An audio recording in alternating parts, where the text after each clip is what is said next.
This is the screencast for section 5.2, example 5. Discontinuous integrable functions. Basically, if you've got a function with a discontinuity in it, sometimes you can still calculate the area. And we're going to look at this example, which you definitely can. And then in exploration 2, you're going to look at another example where you definitely can.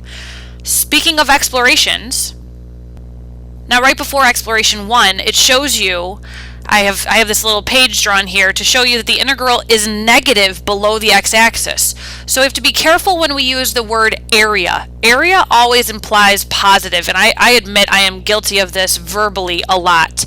But when we use the word area, that implies always positive. So if we're talking about the area below the x-axis, we would say it would be positive b minus a times c. But if we're talking about the integral here in this picture is negative because the area is below the x-axis. So what this sentence, mathematical sentence up here says is the area is the opposite of the integral when the y values are less than 0, when the y values are negative.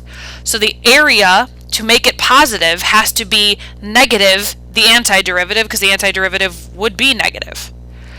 So in other words, the integral from a to b of f of x dx is always the area above the x-axis minus the area below the x-axis, because the area below the x-axis is negative. So in this situation, part of our area is above the x-axis, part of the area is below the x-axis, which means we're going to take this space above and subtract the space below. The integral asks for the signed area, so some of it's going to cancel each other out. We've got this jump discontinuity here at 0, and I'm looking for the signed area between -1 and 2. So this area up here is going to be a height of 1, a width of 2. That's just a rectangle, so 1 times 2 equals 2. Now the area down here is actually negative, so this is going to be a 1 by 1, except one of those dimensions is actually a -1, so that total area is -1.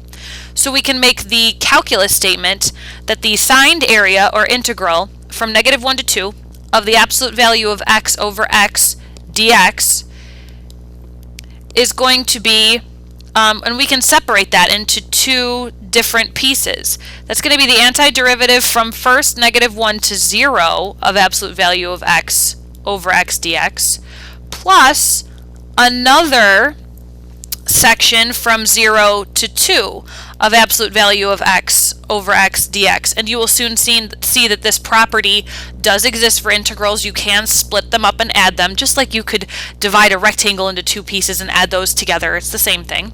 We've actually already done that with RAM. And now this piece from from -1 to 0 has a signed area of -1, plus the space between 0 and 2 has a +2 area, so that is a total of 1. And you can of course check that with your calculator using either of the methods in example 4. The now try problem number 37 says, A, find the points of discontinuity of the integrand on the interval of integration. Okay, so I've graphed that and I can see that A, there is a jump discontinuity at x equals 0, caused by that absolute value there. I'm going to get -1 because the denominator would say positive on the left, but then I would be dividing a negative by it, or a positive divided by itself, which is a positive over here on the right, so +1. Alright, so jump discontinuity, check. Part B, use area to evaluate the integral. Okay, so I'm going to evaluate from -2 to 0 and from 0 all the way out to 3. So I'm going to take the calculus statement, the integral signed area from -2 to 3 of x over the absolute value dx, and I'm going to split that into two pieces. I'm going to call that the antiderivative from -2 to 0 of x over the absolute value of x dx, and then I'm going to add the antiderivative from 0 to 3 of x over the absolute value of x dx.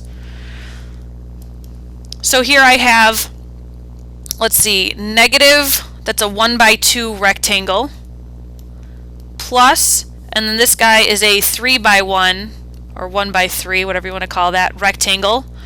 So I get a total of negative 2 plus 3. That is again an area, total signed area, or antiderivative of 1.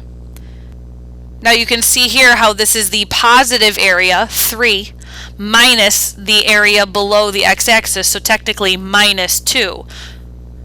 Just like this statement said on this negative area page. We take the area above the x-axis and subtract the area below the x-axis because the area below the x-axis is negative when we're talking about an integral.